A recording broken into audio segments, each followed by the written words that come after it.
En medio de la pandemia del coronavirus que estamos viviendo, la OMS dice que el mundo debe estar preparado para la próxima pandemia. La verdad, un mensaje totalmente desmoralizador. Sí. Vero, ¿cómo estás? Buenas tardes. ¿Cómo te va, Santi? Muy buenas tardes para todos. Y sí, es muy desmoralizador y además es un mensaje que yo tengo unos datos para darles, pero primero les voy a contar lo que dijo Tedros Adhanom, el director de la Organización Mundial de la Salud.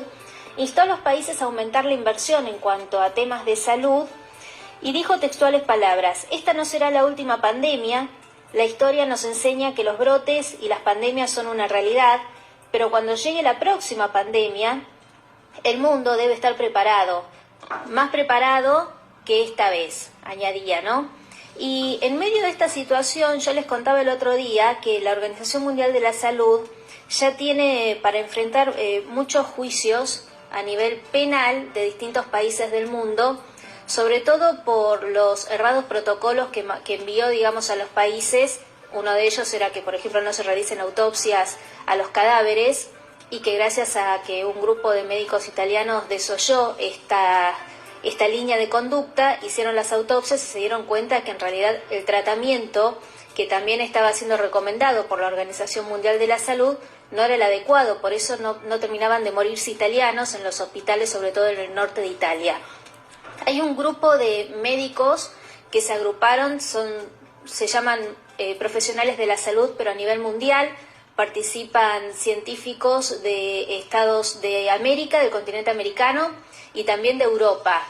Y han firmado un documento que da cuenta de cómo ellos están completamente encontrados con esta información que brinda la Organización Mundial de la Salud, yo te diría semana tras semana.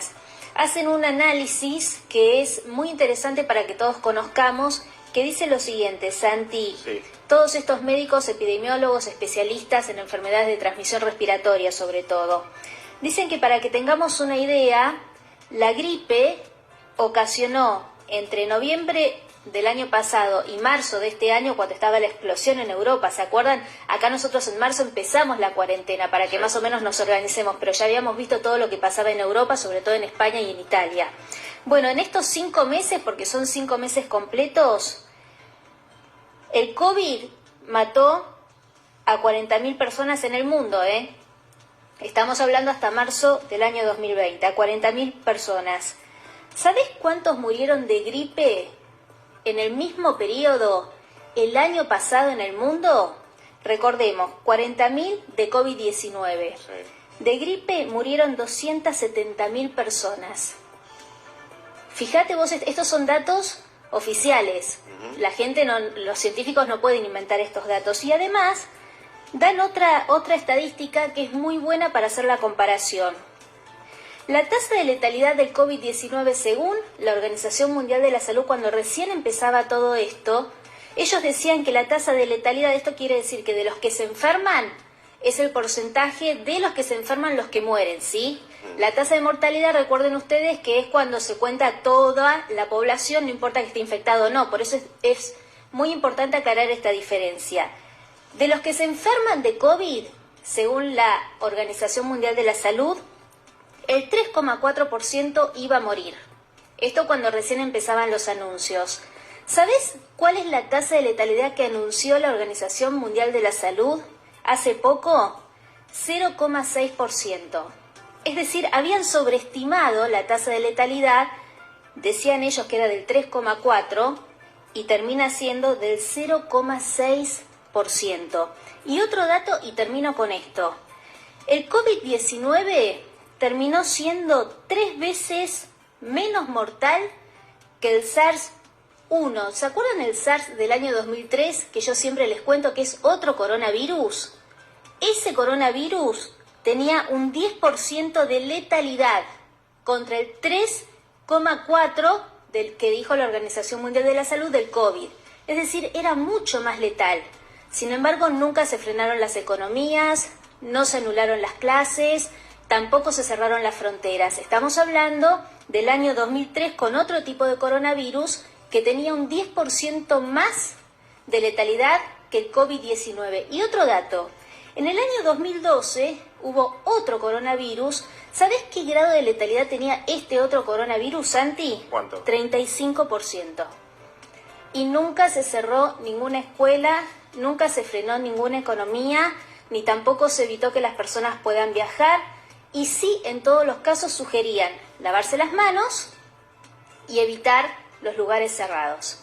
Nada más. Nunca se cerró ningún hospital para que quede solamente aplicado para la gente que tiene algún tipo de virus. Así que son solamente 3 datos los que traigo aquí para que las personas empiecen a tomar dimensión de que a veces lo que ha generado la Organización Mundial de la Salud con estas mentiras que viene diciendo desde que empezó la pandemia, por eso la cantidad de juicios que va a tener que enfrentar no solamente el organismo como organismo en sí, sino incluso los propios integrantes de la Organización Mundial de la Salud, porque son cifras que a medida que va pasando el tiempo van dejando al desnudo lo que ha ocurrido con este COVID-19. Y muchos se preguntan entonces cómo es posible que haya ocurrido el colapso de los hospitales, que todos hemos visto en pantallas, ¿no? Los hospitales absolutamente colapsados, sobre todo en Europa.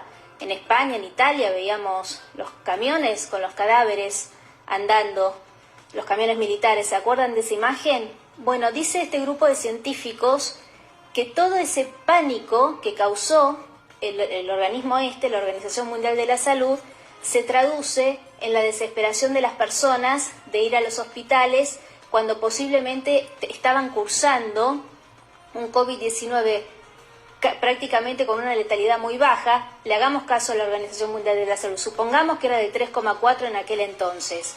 Supongamos. De todas maneras, si todos los días se está hablando de que se murió 1, 2, 3, 10, 20, 100, 240, 30.000, y de lo único que se habla es de las personas que mueren por un virus, la psiquis humana empieza a preocuparse y empieza a generar un temor que es absolutamente innecesario, y esto, dicen los científicos, epidemiólogos, expertos, es lo que ha significado el colapso en los hospitales. Además de las recomendaciones de la Organización Mundial de la Salud, que decían, entre otras cosas, si usted puede, evite moverse de su casa. ¿Se acuerdan el eslogan, no? Quédate en casa.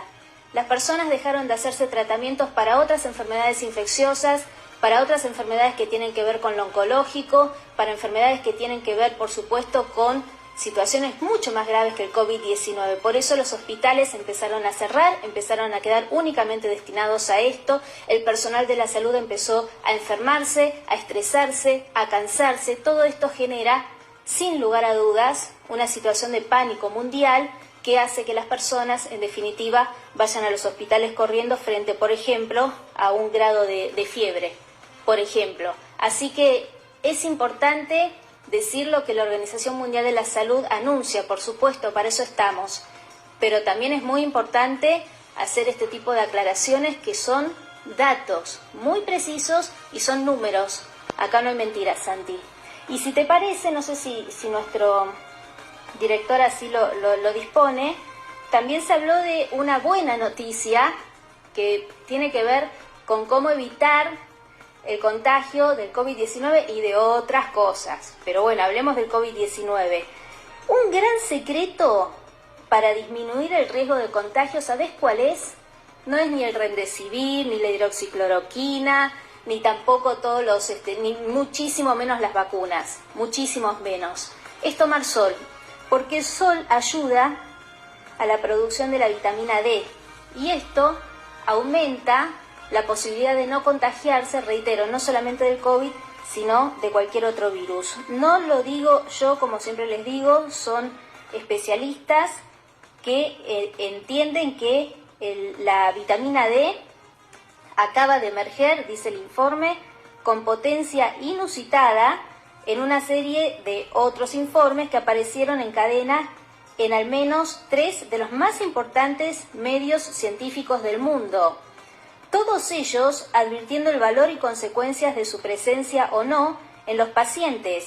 Su deficiencia está asociada con reacciones inflamatorias o disfunción inmune, justo lo que ocasiona el COVID, es decir, la falta de sol se asocia a esto, por lo que predispone a los individuos a infecciones severas.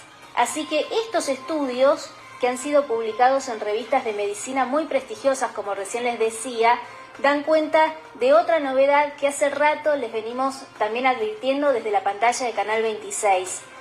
El famoso eslogan de quédate en casa, que también ha sido divulgado y empujado por la Organización Mundial de la Salud, evitaba que muchas personas salgan a la calle y tengan el sol en su rostro, en sus brazos, en sus piernas. ¿Y qué es lo que está evitando ahora todas estas sugerencias que se están llevando adelante?